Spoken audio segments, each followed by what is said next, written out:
Magandang umaga po. Morning! Salamat sa Panginoon sa pribilehiyong muli ay makatayo sa inyong harapan at makapagbahagi ng salita ng Panginoon. Ang ating pong topic ngayon ay tila baga para sa iba ay boring, tila sa iba ay nakakantok. Pero ngayon pong umaga, hayaan niyo po na atin pong ibahagi sa inyo ang pinakamahalagang kailangan ng isang mananampalataya upang siya ay lumago sa kanyang pagkakilala sa Panginoon. Bawat isa po sa atin, kung tatanungin ko po, ang ating desire ay laging lumago ang ating pagkakilala sa Panginoon. Wala ang nag-desire na siya ay maging bansot sa Panginoon. Wala nag-desire na siya ay maging manatiling bonsai sa kanyang pananampalataya sa Panginoon. At alam niyo mga kapatid, na ang pinaka-kailangan ng isang mananampalataya ay walang iba, hindi pinakapangunahin. Bagamat mahalaga lahat ng bagay, pinakapangunahin, walang iba kundi ang salita ng Diyos. Niniwala po ba kayo? Salita ng Diyos. Kung kayo po mayroong salita ng Diyos, ay hindi po ihanda para sa ating pag-aaral ngayong umaga. So, hayaan niyo pong ating basahin muli ang Mark chapter 1, 32 hanggang 39. Mark chapter 1, verses 32 hanggang 39. Marcos, kabanatang 1, talatang 32 hanggang 39. Ang sabi po rito, paglubog ng araw, dinala ng mga tao kay Jesus ang lahat ng may sakit at mga sinasaniban ng masamang espiritu. Napakaraming tao sa bayang iyon ang nagtipon sa harapan ng bahay. At maraming may sakit ang pinagaling ni Jesus, anuman ang kanilang karamdaman. At pinalayas din niya ang maraming masamang espiritu. Hindi niya pinayagang magsalita ang masamang espiritu dahil alam nila kung sino siya. Take note, ang sabi ng salita ng Panginoon, kahit ang mga masamang espiritu, kilala ang Panginoong Jesucristo. Kaya makakalungkot na kung kilala lamang natin ang Panginoong Jesus sa labi, baka tayo kabilang nila. Verse 35, kinabukasan ng madaling araw, bumangon si Jesus at punta sa ilang upang manalangin. Hinanap siya ni Simon at ang kanyang mga kasama. Nagmatagpuan nila si Jesus, sinabi nila, hinahanap po kayo ng lahat. Pero sinabi ni Jesus sa kanila, pumunta naman tayo sa mga kalapit bayan para makapangaral din ako roon. Dahil ito ang dahilan kung bakit ako naparito sa mundo. 39 last verse. Kaya nilibot ni Jesus ang buong Galilea at nangaral siya sa mga bahay-sambahan ng mga Hudyo at nagpalayas ng masasamang espiritu sa mga taong sinasagniban ng mga ito. Pinagpala po ng Diyos ang kanyang mga salita. Tayo po'y manalangin. Manaming Diyos, nagpapasalamat po kami sa inyong mga salita. Dahil po sa inyong mga salita, kayo nangungusap sa amin. Dahil sa inyong mga salita, kami po ay lumalakas. Dahil sa inyong mga salita, kami ay nagpapatuloy sa aming pagsunod sa inyo. Dahil sa inyong mga salita, Panginoon, nalalaman namin ang danong buhay, nalalaman namin, Panginoon, ang inyong kalooban sa aming buhay. And help us, Lord God, to enjoy our time, Lord God, as we study your word. Kayo po ang maging kagalakan namin, Panginoon. Tulungan niyo rin po kami, Panginoon, buksan ang aming mga puso't isipan. Alisin niyo po, Panginoon, ang anumang mga bumabagabag sa aming kaisipan. Anumang alalahanin, Panginoon, nais po namin itong isang tabi. Nais namin mag-focus sa inyong nais sabihin sa amin ngayong umaga. Lord God, pinupuri po namin kayo at nasasalamatan. Banal na Espiritu, kayo po ang magturo sa amin ng inyong mga salita. Ang sustansya ng inyong mga salita ay amin pong maranasan. Panginoon, bantayan niyo po kami as we study your word this morning. Purihin po kayo, Panginoon, sa lahat ng naririnig ng tinig na ito, nakakarinig ng inyong mga salita. Mangusap po kayo sa kanilang buhay. Ito po ang aming panalangin. In Jesus' name. Sabi po ng isang quotation ay ganito. The secret to a happy life is giving God the first part of your day, the first priority to every decision, and the first place in your heart. Ito raw po ang sekreto upang ang isang tao ay maging masaya. Ang ibigay sa Panginoon ang first part of your day. Yung pagkagising mo sa umaga, kailangan mong ibigay agad sa Panginoon upang ikaw ay maging masaya. Lahat naman tayo po'y gumigising sa umaga, tama ho? Kung kayo hindi na nagising, ibig sabihin, wala tayo rito. Pero ang tanong ay binibigay pa natin yung first part ng ating oras, ng ating panahon sa Panginoon. At sabi dito, the first priority to every decision. Nag-isang ating prioridad sa bawat desisyong ating ginagawa. In the first place, in our heart. Sa ating mga puso, siya ba yung pangunahin? At kung ito pong tatlong bagay na ito yung ating gagawin, well, we will experience a happy life with Christ. Ang sabi po ng isang pang quotation ay ganito. The Bible is meant to be bread for daily use, not cake for special occasions. Amen po ba roon? The Bible is meant to be bread for daily use. Siguro ay, definitely, ang gumawa po nito ay Amerikano. Kasi sa kanila, ang tinapay, talagang yun ang kanilang mga kinakain. Pero gusto lang sabihin po ng quotation na ito ay, ang Biblia ay dapat ay hindi siya katulad ng cake na pang special occasions. Hindi siya yung saka mo lang kukunin kapag may mga panahon na kailangan mo. Dapat ang tingin natin sa salita ng Diyos ay parang tinapay, sa atin ay parang kanin na araw-araw kailangan ng isang Pilipino, ng isang Kristiyano.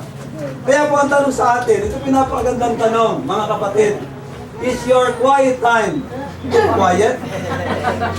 Is your quiet time too quiet? Napakatahimik po ba ng inyong quiet time?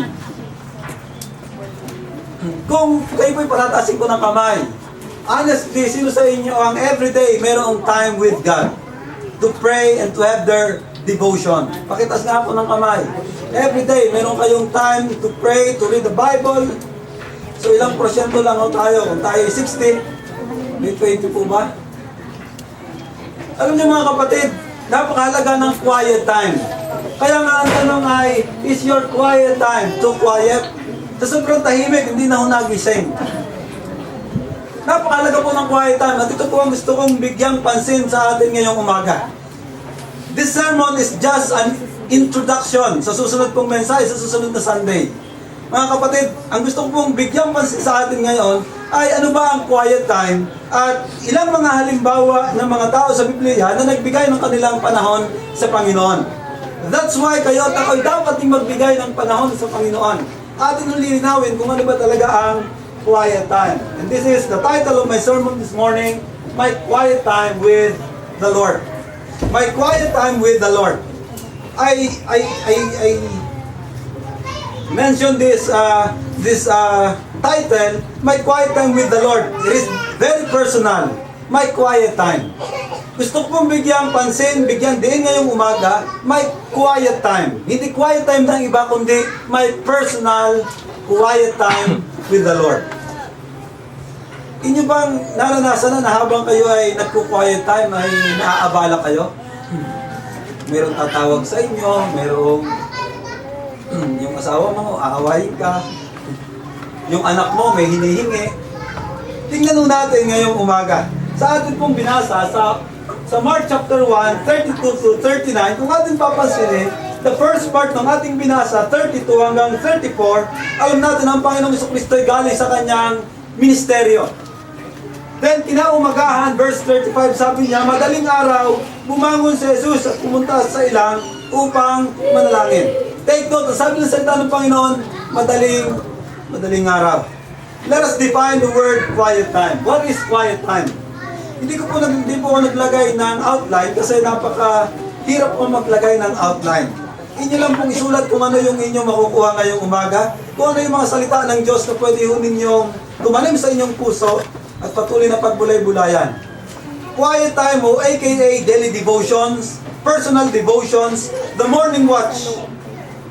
This is the term, the practice of what? Of having a daily appointment with the Lord, a regular period of communion with God through Bible study, meditation, and prayer. Take note, through Bible study, meaning it's not just reading, but Bible study, meditation, and prayer. The meaning of this quiet time is the practice of having a daily, not just once a week, twice a week, twice a week, but daily appointment with God. Daily appointment. Napakahalaga po noon na araw-araw meron kang date sa Panginoon.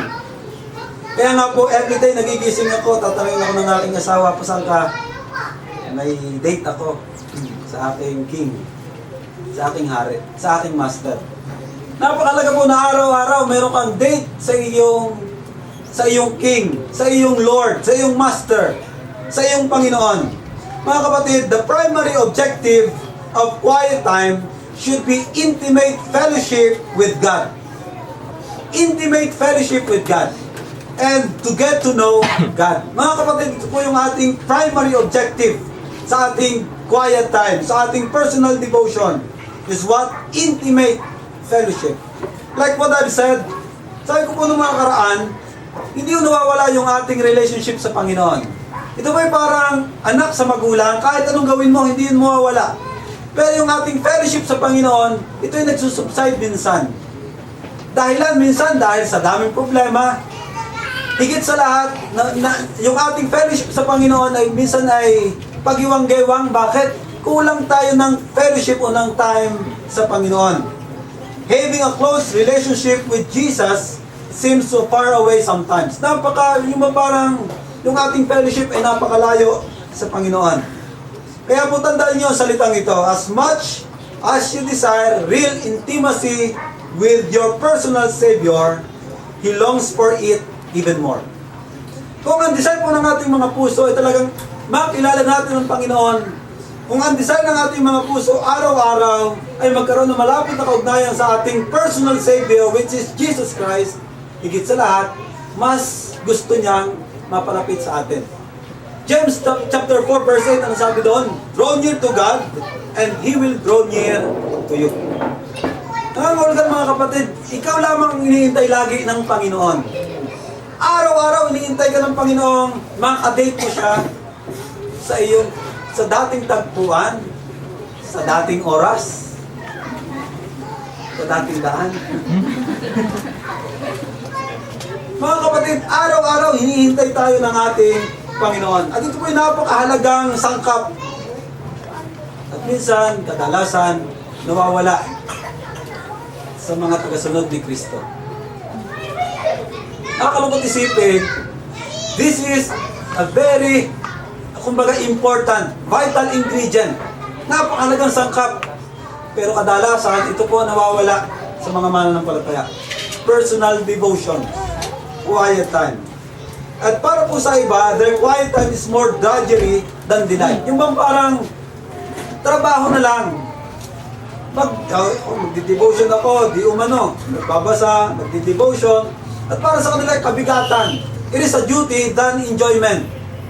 Yung bang pagkakatingin sa Bible, ito naman po tayo. Magbabasa na naman ako ng Biblia. Ano naman aking makukuha rito? Parang pagkaguho ganun ang ating kalalagayan sa harapan ng Panginoon, napakalabo nating lumago sa Panginoon.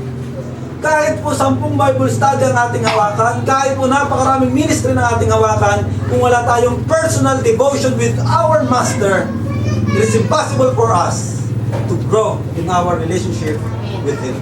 Napakalabo ho. Mga kapatid, nais ko pong bigyan pansin natin na minsan tayo po ay nahuhulog din po sa ganitong sitwasyon. Ano po yon? Umaasa tayo sa devotion ng iba. And honestly, marami sa atin, mga naka-install sa iPhone, sa cellphone, ng mga devotional materials na araw-araw talaga nire-remind ka na mag-devotion. Tama ho? Pag nag-iintay ka, umabuksan nga yung aking devotion. Ito palang sinasabi ngayon. Umaasa ka na lang sa our daily bread o sa pagkain araw-araw. Umaasa ka na lang sa dyaryo. Anong dyaryo yun? Yung may nakalagay doon, our daily bread. May isang dyaryo na naglalagay noon. At minsan, doon na lang ho tayo umaasa ng ating pagkain araw-araw. Mga kapatid, wala akong masama doon. Hindi ko po sinasabing masama na basahin yung mga materials yun. Ginagawa ko rin po yun. Pero mga kapatid, kung yun po yung magsasubstitute sa ating personal time with God, doon po yung nagiging masama. Pakinggan doon natin ang sinabi ni Max Lucado. Ang sabi ni Max Lucado ay ito. If that is your approach, kung ganun ang ating approach, umaasa tayo sa devotional materials ng ibang tao. If your spiritual experiences are second-hand and that first-hand, I'd like to challenge you with this thought. Kung ang inyong pagtingin, kung ang inyong pagdi-devotion ay second-hand, ukay-ukay, and not first-hand, hindi talaga brand new, ito ang challenge niya. Sabi niya, do you do that with others parts of your life? Ginagawa mo ba yun sa ibang bahagi ng iyong buhay? You don't do that with vacations. Gusto niyo po ba na iba magbakasyon para sa inyo? Sino may gusto? Igagrab ko po yung opportunity kung halimbawa kayo magbabakasyon. At ako ang inyong ipadadala. At sabi niya, you don't do that with romance. Kahit sa pag-ibig, gusto mo ay first hand, ayaw mo ng second hand. At sabi dito, you don't let someone eat on your behalf, lalo na ito. Do you? Gusto mo ba iba yung kakain kaysa sa'yo? Tingnan mo natin, di ba pag kami pupunta sa birthdayhan, o kaya sa mga party, hindi siya makakasama, ano makadalasan sinasabi natin? Ikain mo na lang ako. Kung titignan masama ang loob niya, hindi siya makakasama, ang sasabihin, ikain mo na lang ako. Ang gusto niya sabihin, sayang gusto kong sumama at ako'y makakain din. Pero alam niyo mga kapatid, ito ang sitwasyon natin kung tayo umaasa sa mga devotional materials na meron tayo. Second hand and not first hand. There are certain things no one can do for you. And one of those is spending time with God. Hindi mo pwedeng yung ibang tao mag-i-spend ng time para sa'yo. Ikaw mismo ang hinihingi ng Panginoon na maglaan ng iyong oras para sa Kanya. Mga kapatid, kung ito ang inyong kalagayan, sabi ni Max Lucado, wala akong pwedeng gumawa nun para sa iyo, kundi ang sarili mo. Quiet time is very important. It is indispensable, unavoidable to us as children of the living God. Hindi mo ito pwedeng tanggihan, hindi pwede itong takasan. Pero nakakalungkot to, we can easily avoid a daily meeting with God for a variety of reasons. Ano po ang kadalasan sinasabi natin kapag tayo isasabihin mag-devotion? Ano yun? I don't have enough time. I don't have enough time. Gusto ko sanang kwentahin, kung tayo ay mayroong 24 hours a day, kung kukwentahin mo siya sa isang taon, ilang hours a year. Kung sa 24 hours, 8 hours kang magtatrabaho, 8 hours kang matutulog, ilang oras na yun? 16 hours. At ilan na lang natin tala sa 24.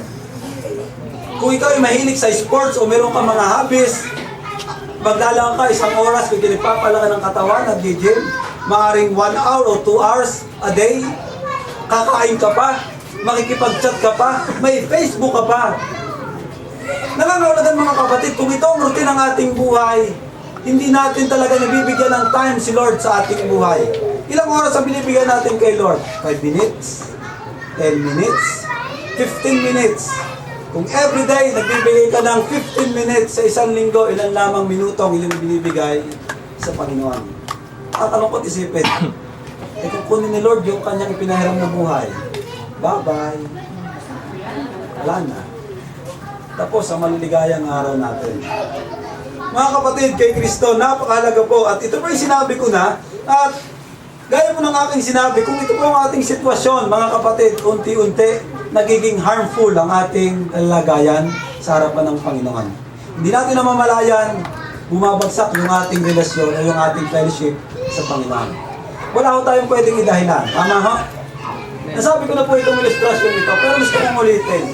Yung magulang ni Charles and John Wesley, pangalan ay si Susanna Wesley, ilan po ang kanyang anak? 19. Sino sa inyo may 10 anak? 10. Wala.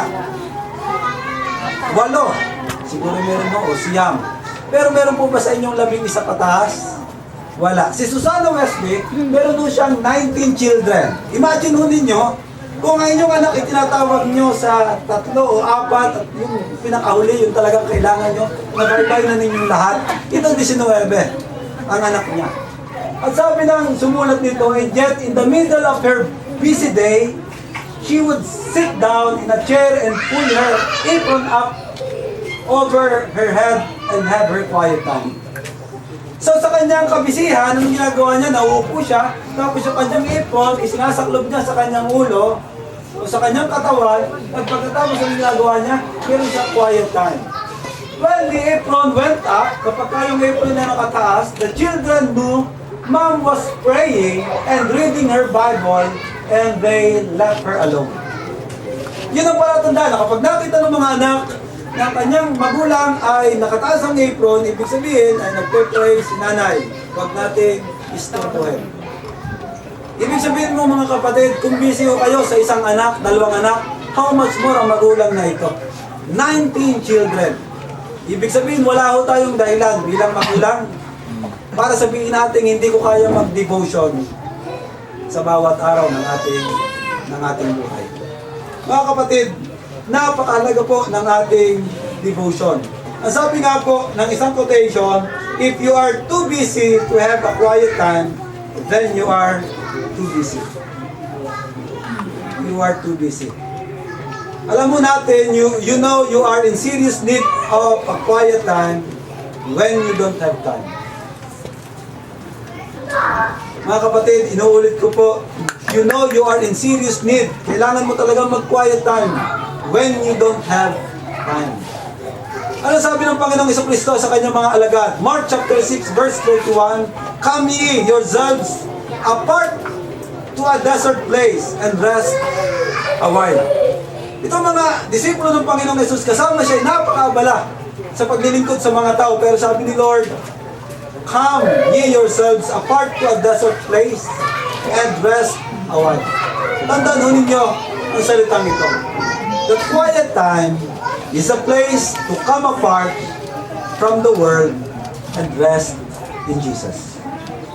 The quiet time is a place to come apart from the world and rest in Jesus. Mga kapatid, napagandang paalala nito sa atin. To be much like Christ, we must be much with Christ. To be much like Christ, we must be much with Christ. Kung gusto mo talaga makilala si Christ, maglaan ka ng maraming oras sa Kanya.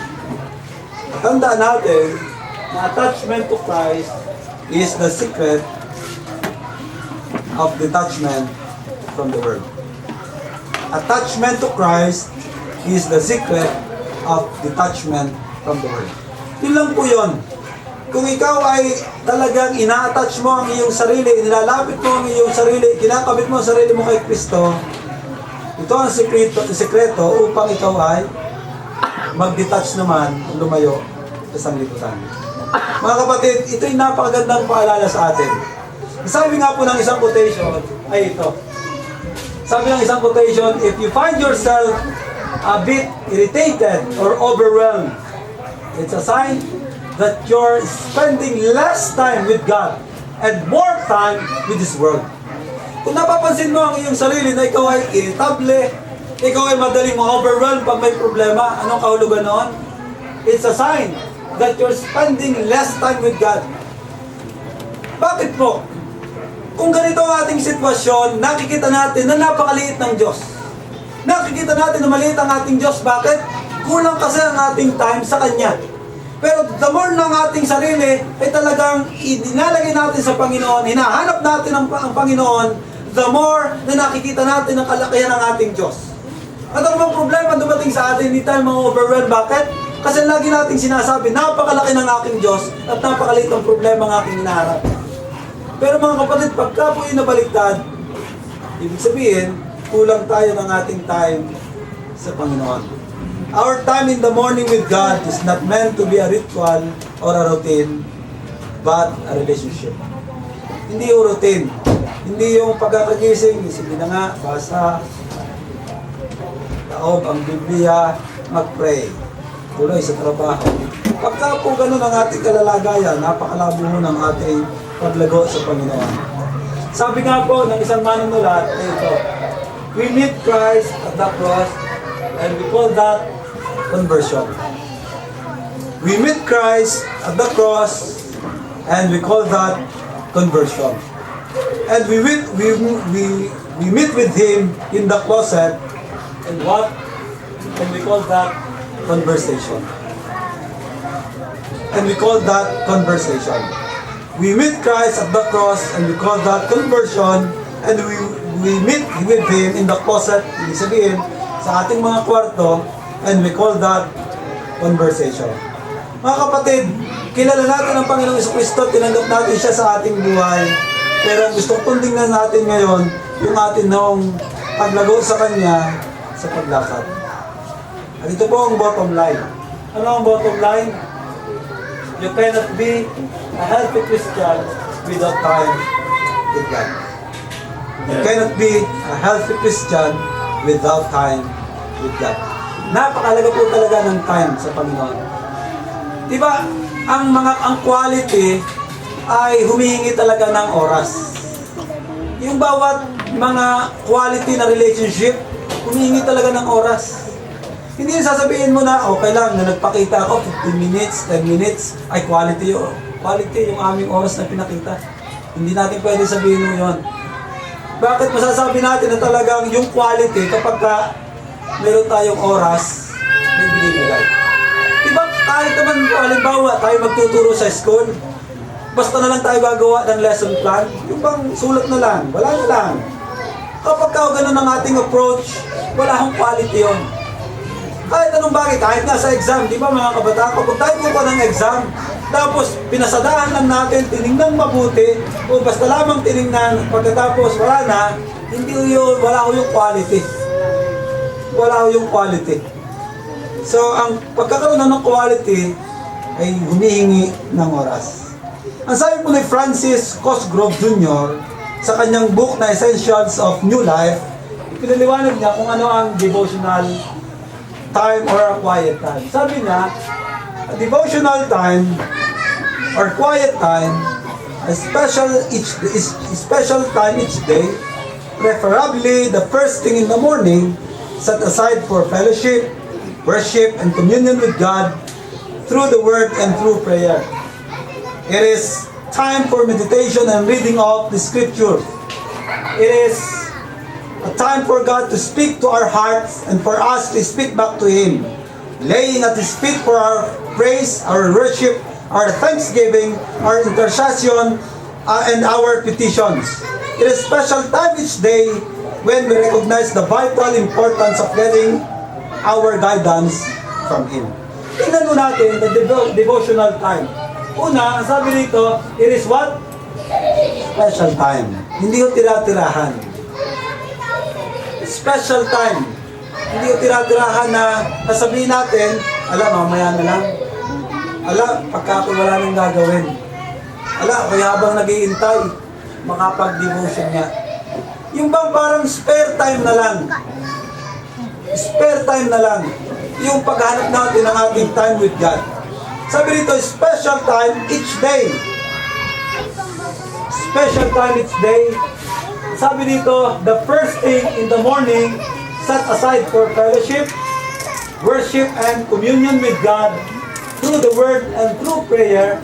Meaning, every time na meron tayong devotion, ano napapaloob dito? Prayer, meditation, reading of the Scriptures, worship, singing. Ito po ang napapaloob. Sabi dito, and it's time for meditation and reading of the Scriptures. Mga kapatid, ito po ang ibig sabihin ng devotional time or quiet time. And, ang sabi dito, ito ang pagkakataon for God to speak to our hearts. Nagsasalita ang Panginoon sa atin at tayo rin naman ay nagsasalita sa ating Panginoon. Binibigay natin ang papuri sa Kanya at pagsamba, ang ating pasasalamat, ang ating intercession, ang ating panalangin, ang ating paghingi. So a special time each day when we recognize the vital importance of getting our guidance from Him. Mga kapatid, ang sabi rin ng isang manunulat tungkol sa quiet time, ito raw ay unhurried time of the day when you intentionally seek solitude in order to talk to and hear from God through prayer, Bible, listening, and meditating. Sabi rito, ito ay hindi minamadaling oras. At ito'y intentional. Mga kapatid, masasabi natin na tayo talagang nagko-quiet time kapag hindi tayo nagmamadali. Tayo po ba pag nagko-quiet time ay lagi nagmamadali? Yung bang hindi ka patapos sa last verse, sinasabi mo na kailan ba matatapos ito? Ang haba naman, Psalm 119. Ilang verses to? 176. Eh, kailan ko ito mababasa lahat? Ganun ba ang ating idea pag tayo nagkakaroon ng quiet time? Yung bang hindi ka pa nagbabasa ng verse 1, iniisip mo na yung last verse. Ano ba talaga sinasabi nito? Ang tagal naman. Pagka ganun ang ating kalalagayan, nagiging burden ho ito, kabigatan na sa atin ang quiet time. Mga kapatid, marami sa atin nagko-quiet time, gumagawa nito pero hindi natin na-appreciate kung anong kahalagahan ito sa ating buhay. Ang sabi nga po ng isang quotation, you can do the routine of quiet time but still have forsaken time with the Almighty Savior. Nakakalungkot isipin, sabi ng isang sumulat, you can do routine of a quiet time. Yes, every day, nagko-quiet time ka, di umano, but still have forsaken time with the Almighty Savior. May time ka na quiet time, pero sa totoo lang, hindi ka naman talaga nagbibigay ng time sa ating Panginoon. Mga kapatid, marami sa atin, ito ang problema, ginagawa lamang ito, minsan parang bigyan ng kasiyahan yung ibang tao. Bigyan ng kasiyahan ng pastor dahil sinabi ng pastor, o di kaya yung mga nag-disciple sa iyo. O di kaya naman ginagawa ito para siya ay swertehin. Ginagawang anting-anting. Yung bang pagbasa siguro ito gusto, para pang horoscope. Yung salita ng Diyos. Pag sinwerte ka, mamarasin ka. Yung bang parang iniisip nila na kapag ikaw ay nagbasa, suswertehin ka sa trabaho, wala kang makakaaway ngayong araw na ito, suswertehin ka sa exam, hindi ka na mag-aral, hindi ka nag-review, paano ka makakapasa? Yung mga pagka nagbasa ng Biblia, ang palagay nila ay sasagutin na sila ng kanilang nililigawan. Papasinin na sila ng kanilang crushes. Bakit? Kasi Lord, nagbasa ko ng Biblia. Para bang ang ginagawa nila, yung pagbabasa ng Biblia ay ginagawa nilang suhol sa Diyos. At sasabihin nila, ayan Lord ho, nagbasa ko ng Biblia, ito natutunan ko, eh baka naman ako pwedeng pagpalaan niya yung araw na ito. Para bang laging nakikipag-usap sa Panginoon na mayroong personal na interest. Marami sa atin mga kapatid, ginagawa lamang ito dahil chinechikan. Yung bang, sino nag-devotion ngayon? May absent ka. Hindi pupunta sa impyerno kasi wala kang devotion. Yung po parang minsan, yun na lamang doon na nakabase ang pagbabasa ng salita ng Panginoon. At nakakalungkot, mayroong mga nandadaya pa. Naranasan niya yung bang, magdi-devotion tayo ngayong week. Hindi siya nag-devotion. Check-checka ng linggo ha. Alam nyo, marami ginagawa. Sabado ng gabi. Yung chapter 1 hanggang chapter 5 gagawin niya. Parang sa school din. Ito lang ang trabaho sa kanilang quiet time. Kaya nagiging quiet ang kanilang quiet time sa ganitong paraan. Mga kapatid, kapag ganito ang ating attitude, dinadaya lamang natin ang ating mga sarili at hindi tayo lalago sa ating Panginoon. Ang isang tunay na anak ng Diyos ay pinapahalaga niya ang personal devotion o quiet time at naunawaan niya ang kalagahan at benepisyo nito sa kanyang buhay. Alam niyo sa isang survey, ang sabi ng isang survey, ang Kristiyanong hindi nagsasagawa ng quiet time ng palagian, kalaunan ay manlalamig at magbabackslide o tatalikod sa pananampalataya. Tingnan mo ninyo, maraming Kristiyano lumayo sa Panginoon, lumayo sa church. Bakit? Ang pinakadahilan kasi, nawala sa kanyang quiet time. Nawala sa kanyang pagbabasa ng salita ng Panginoon.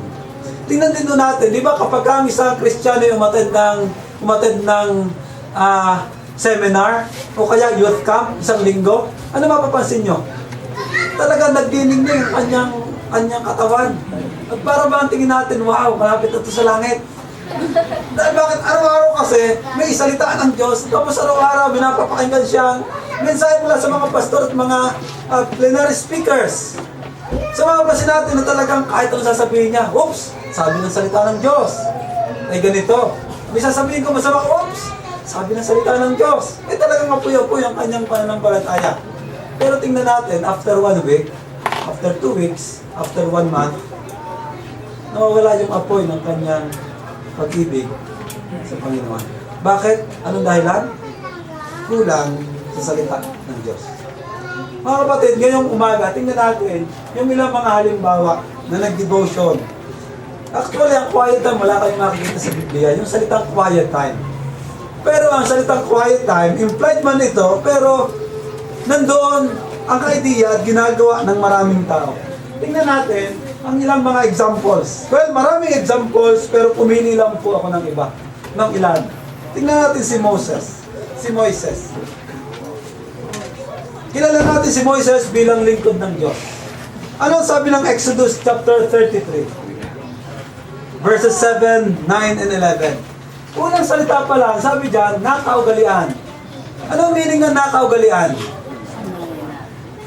Palagian. Ito na laging ginagawa. Ito na ang kanyang habit. Ang sabi ng salita ng Panginoon, nakaugalian ni Moises ng tabernakulo itayo sa isang lugar na malayo-layo sa kampo. Tinawag inyong dakong tipanan ng Diyos at ng mga tao. Doon pumupunta ang sinumang nais sumangguni kay Yahweh. Then next verse, kapag nasa loob na si Moises, ano nangyayari? Bumababa naman sa may pinto ng tuldang tipanan ang haliging ulap at mula ro'y nakikipag-usap sa kanya si Yahweh. Ang pakikipag-usap ni Yahweh kay Moises ay ano? Tuwiran at tulad ng pakikipag-usap sa kaibigan. Mga kapatid, nangangahulugan na wala akong sistema ang pagtulog ni Moises sa Panginoon. Minsan yung salitang, di ba, minsan pag tayo nagpe-pray, sinusundan natin yung salitang acts. Adoration, confession, thanksgiving, supplication. Na minsan, doon na lang tayo nakabase. Ano ba kulang ko? Ay, kulang ako ng confession. Lord, patawarin niyo po ako. Ano ang kulang? Supplication. Humihingi po. Para bang doon na nakabatay. Pero alam niyo, ang hinihingi ng salita ng Panginoon, kahit kay Haring David, para bang nakikipag-usap bilang kaibigan. Yung ba parang, Lord, alam mo naman, ako'y talagang masama ang loob kayo, no? Sa totoo lang mo, gusto ko na saktan na rin. Pero Lord, alam naman yung damdamin ko, baka mo pwedeng inyong paghilumin. Di ba ganun makipag-usap pagkakaibigan sa kaibigan? Pag best friend mo, yung bang parang nasasabi mo na, alam mo ba kanina, nakakita ko ng 500 sa palengke. Hindi ko makuha, sayang naman. Bakit? Ay hawak ng pulis, baka makulong. Yung bang kahit anong bagay, pwede mo sabihin sa iyong kaibigan. Yung iyong hinaing, pwede mo sabihin sa iyong best friend. At ganun ang Panginoon, yun ang hinihingi sa atin ng Panginoon. Nang kaugalian na natin, nakausapin ng Panginoon sa paraan na tayo yung ating damdamin. Hindi o base sa sistema na ating sinusundan. Mga kapatid, napakahalaga po ng ating pakikipag-usap sa Panginoon. At gaya ng sinabi ng salita ng Panginoon, para bang isang kaibigan. So mga kapatid, ang pakikipag-usap ni Moises ay tuwiran tulad ng pakikipag-usap sa kaibigan. Kumusta? Paano kayo nakikipag-usap sa Panginoon? Di ba nakikipag-usap ba kayo sa Panginoon na parang mali ang inyong tinitingnan? Nagte-text ka. Yung kaya hampas ka na ng hampas. Pero yung kaibigan mo nakikipag-usap sa'yo. Hindi ho ganoon ang pakikipag-usap sa isang kaibigan. Ang sabi ng salita ng Panginoon, ito'y nakaugalian na ni Moises. Tignan natin si Joshua. Ang sabi ng salita ng Panginoon, Joshua chapter 1, verse 8, napakapalasak ko nitong Joshua chapter 1, verse 8. Ang sabi dito, ang aklat na ito ng kautosan ay huwag aalisin sa iyong bibig, kundi ito ay iyong pagbulay-bulayan araw at gabi, upang iyong masunod ang ayon sa lahat ng nakasulat dito, sapagkat kung magkagayoy, iyong pagiginhawahin ang iyong lakad at magtatamo ka ng tagumpay. Mga kapatid, sabi ng salita ng Panginoon, huwag mong aalisin sa iyong bibig. Hindi mga green jokes ang mga pinag-uusapan, kundi salita ng Diyos. Ito'y pagbulay-bulayan araw at gabi. At masunod mo, nasusulat doon. Masabi doon, magkagayoy iyong pagiginhawain ng iyong lakad at ikaw ay magtatagumpay. Si Joshua, sinabihan din ng Panginoon na mag-aan ang panahon sa pagbabasa at pag-aaral at pagbubulay-bulay ng salita ng Panginoon. Tingnan natin si David. Alam niyo si David, kung babasahin niyo ang 1 Samuel hanggang 2 King o Chronicles, mapapansin natin sa buhay ni Haring David, every time na may problema siya, ang una niyang ginagawa, sumangguni sa Panginoon. Kaya sinabi niya sa Psalm chapter 1, verses 1 and 3, ano sabi ng salita ng Panginoon? Blessed is the man whose delight is in the law of the Lord, and on His law he meditates day and night. He is like a tree planted by streams of water, which yields its fruit in season, and whose leaf does not wither. Whatever he does, prospers. Mga kapatid, sabi ng salita ng Panginoon, sabi sa ibang salin, blessed is the man whose delight is whose joy is in the law of the Lord. Ang kanyang kagalakan ay walang iba kundi salita ng Diyos. Again, whatever he does, prospers. Gaya ni Joshua, kapag ka ginawa mo ito, magtatagumpay ka at giginhawa ang iyong buhay. Kapag ka ginawa mo ito, meditates the Word of God day and night, whatever he does, prospers. Mga kapatid, ito ang susi upang tayo magtagumpay. At sinasabi ng salita ng Panginoon na dapat tayo magbulay ng kanyang mga salita. Psalm 55 verse 17, umaga, tanghali at gabi. Parang DJS lang. Umaga, tanghali at gabi, ako'y nananalangin at dumadaing. At pinakita naman niya ako. Ito ang time ni David sa Lord. Umaga, tanghali, gabi. He prays to the Lord. He comes to God. He comes to God. Si David. Next ay si Daniel. Si Daniel. Ano sabi ng Daniel chapter 6 verse 10? Kung ating babasahin, sabi dyan, now, when Daniel learned, na malaman nila that the decree had been published, he went home to his upstairs room where the windows opened toward Jerusalem. 3 times a day, he got down on his knees and prayed, giving thanks to his God, just as he did done before. Alam niyo, sabi ng salita ng Panginoon, 3 times a day. Si David, 3 times a day. Si Moses, nakaugalian. Si Joshua, umaga at gabi. Mga kapatid, sabi ng salita ng Panginoon, just as he had done before. Na dati na niyang ginagawa. Mga kapatid, alam natin, si Daniel at ang kanyang tatlong mga kaibigan, they were deported to Babylon. From Israel, they were deported to Babylon. And in Babylon, they had no prophets, they had no priests, they had no temple, no Bible teachers. Ano pa? No Sunday school teachers. Wala silang mga Sunday school teachers sa Babylon. No pastors. Kung ating titingnan, sabihin natin that they had no Bibles. No godly parents and friends to check on them. Walang mga mag-check kung sila nag-devotion. Pero alam niyo mga kapatid, pinagbawalan sila mag-pray, pinagbawalan sila magbasa ng salita ng Diyos. Kapag ginawa nila yon, papatayin sila o iahagi sa pugon. At anong pinagawa sa kanila? They were required to worship idols. Yun ang kalagayan ni Daniel. Pero alam niyo, 3 times a day, lumulod siya sa Panginoon. May persecution, pero nagbibigay siya ng panahon sa Panginoon. Alam niyo mga kapatid, kung ang inyong mga anak ay suwail, kung ang inyong mga anak ay matigas ang ulo, kung ang inyong mga asawa hindi kayo minamahal, isa lamang ang balikan mo. Wala siyang time kay Lord. Sikreto po yun mga babae. Babae. Pag ang inyong mga asawa ay naglalaylo ng pagmamahal sa inyo, ang inyong mga anak matigas ang ulo, wala siyang time kay Lord. Kapag ka nagkakamali ka ng desisyon na okay lang pala makipagrelasyon sa hindi mananampalataya, wala kang time kay Lord. Sabihin natin nagko-quiet time, pero quiet time may quiet. Ang tunay na quiet time may obedience na nangyayari mga kapatid. Huling halimbawa, pinakamatindi sa lahat, si Jesus Christ. Si Kristo. Ang sabi ng salita ng Panginoon, sa Luke chapter 5, 15 to 16, ngunit lalo pang kumalat ang balita tungkol kay Jesus, Kaya't dumagsa ang napakaraming tao upang makinig at magpagamot sa kanya. At si Jesus ay laging nagpupunta sa ilang na puok at nananalangin. Hindi mo pwedeng sabihin wala kang panahon. Pero si Lord napaka-busy, pero ang time pa rin niya mag-praise sa kanyang Ama. Sa ating pong binasa kanina, Mark chapter 1 verse 35, very early in the morning, while it was still dark, Jesus got up, left the house, and went off to a solitary place where he prayed.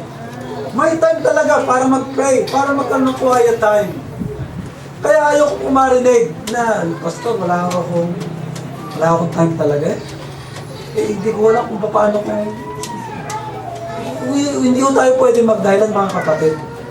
Lahat po ng aking pinakitang halimbawa ngayong umaga, kahit sa Susana Wesley, lahat ng pagkakataon, pwede po tayo magkaroon ng time na mag-pray. Tingnan natin, Luke chapter 6 verse 12, and it was at this time that he went up to a mountain to pray, and spent the whole night in prayer to God. Ang sabi ng salita ng Panginoon kay Jesus Christ. Again, wala tayong pwedeng idahilan sa ating buhay bilang mga mananampalataya. Mga kapatid, sa kanyang mensahe, sabi ni Pastor Jurem Ramos sa kanyang mensahe about sa Malakay, underlying sin in Malakay, sinabi niya na ang pinakamatinding kasalanang hindi nahahalata, alam niyo kung ano? Ungodliness of the people. Kasalanang hindi nahahalata, ungodliness of the people. Pwede kang mag-serve sa Panginoon and yet you are ungodly. Tama? Pwede kang mag-Bible study and yet may ginagawa kang hindi maganda. Pwede kang nag-evangelize and yet namumuhay ka sa kasalanan. Ungodliness. Unlike sa pumatay ka, nagnakaw ka, pwede ho yung malaman na ikaw ay may kasalanan. Pero tingnan natin, sinabi niya na ito yung mga paraan, ito yung mga senyales na ang isang tao ay nagiging ungodly. Una, sinabi niya, prayerlessness. Prayerlessness. Alam niyo ba ng inyong kapatid, kung nag-pray kanina, alam niyo ba, kaya ba niyo ma-detect kung yung katabi niyo ay nag-pray kanina? Ibig sabihin, ito yung kasalanan hindi nakahalata. Prayerlessness. Tanungin mo nga kayo yung katabi kung pinag-pray kanina. Pagka hindi nag-pray, hindi sasagot ka. Kasi nakakahiya. Prayerlessness. Kakulangan sa panalangin. Pangalawa, unthankfulness. Masasabi mo ba ng iyong kapatid o iyong katabi lagi nagpapasalamat? Hindi. Ikaw lang ang nakakaalam nun kung ikaw lagi nagpapasalamat o nagre-reklamo. Prayerlessness, unthankfulness. Pangatlo, insincere worship. Insincere worship. Maaaring narito ka ngayong umaga, pero isip mo naman wala rito. Hindi ka sincere sa iyong pagsamba sa Panginoon. Wala kang nakakadetect na yan. Wala kang nakakaalam kung yan ay bagay na, kumbaga, wala nakakaalam kung totoo ba talaga ang iyong pagsamba sa Panginoon. O narito ka lamang para mamaya, pagkatapos ay hindi kayo mautangan dito. Iba ang motibo. Yung bang parang pagkatapos ng service, siguro naman ako ay pagkatumaya mamaya sa loto, pagpila ko, yung sinabing verse 135, okay yun. 612. Hindi lamang ang kanyang ginagawa, maghanap ng numero doon sa PowerPoint. Insincere worship. Pagka ano ng ating motibo, mga kapatid, mga kasalanang hindi ko nakahalata yan. At yan po ay kayo nasa endanger zone. Pangapat, lack of concern for God's work or workers. Wala nang pahalaga sa God's work o sa workers o sa mga lingkod ng Diyos. Lack of concern. Wala nang concern sa lingkod ng Diyos at sa gawain ng Diyos. Sunod, panglima, lack of service to God. Ay, ayoko na maglingkod. Hindi para sa pastor lang. Para sa leaders nyo lang yan. Ako'y busy. Sa kanila lang yan. Lack of service to God. At alam nyo ang panghuli, neglect of God's word. Hindi mo naman alam kung ang iyong katabi nag-devotion kanina. Hindi ko lang kung ina-apply natin na everyday kung tayo yung nakikita at di natin nakakalimutan at tinatanong natin, nag-devotion ka ba kanina? maganda lagi sabihin natin. Kahit ako tanongin nyo, nag-devotion ba kayo kanina? Pastor, sa kagalakan mo yun, ang magtanong kayo sa akin. Bakit? Yun po ay pagtuturo sa atin at pagpapaalala sa atin mga kapatid. Ang tanong sa atin, is your quiet time too quiet? Ang lagi ko po sinasabi, kung yun ay inyong struggle, simula na maging Kristiyano ka hanggang ngayon, hanggang sa mamatay ka, struggle mo pa rin yan. Mga kapatid, in conclusion, the time with God is like that. The more time you spend with Him, the more time you want to spend time with Him. Naranasan niyo po bang ma-addict sa Panginoon? Anong pakaramdam ng ma-addict? Addict sa'yo, di ba? Hinahanap kita. Hanap, di ba? Pagka yung, lalo na pag bagong biling iPhone, yung latest, at pagka bago ka matulog, iipuin mo, at pagkagising, yun agad ang iyong titin, at baka may nagkakit bahay ka, yun ang unang kinuha. Di ba pagka ikaw na-addict sa isang bagay, kung hindi ako nakaranas mag-shabu o namang pinagbabawal na gamot, pero ang isang addict, laging hinahanap. At pag addict ka na, nangangatal ka na. Pag hindi ka nakatikim, hinahanap-hanap ng iyong katawan. At napagandang ma-addict kay Lord. Tanongin mo nga katabi mo, addict ka ba kay Lord? Ano ang ina-addikan mo ngayon? Addict ka ba kay Lord?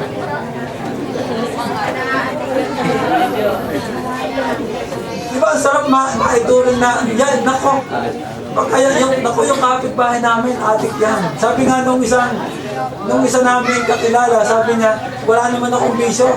Ang bisyo ko lang talaga ay gawain ng Panginoon. Yun lang ang bisyo ko. Doon ako addict. Anong masama doon? Addict ako sa Panginoon. Mga kapatid, ipag-pray natin na maging addict tayo.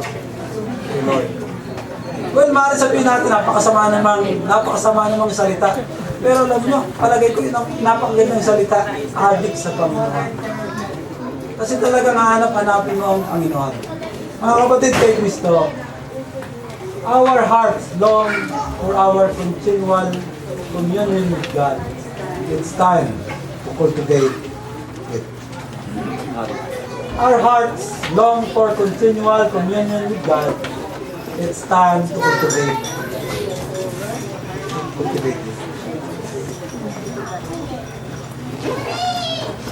Tapos na po ako magsalita. Kung napapansin nyo, sa mga nakaraan, binahagi ko po sa inyo ang kahalagahan ng salita ng Diyos. Tama ho? Sa mga hindi umabsent. Binanggit ko, lagi sa mensahe ko ang kahalagahan ng salita ng Diyos. Ang akin ng desire, pare-pareho nating mahalin ng Diyos.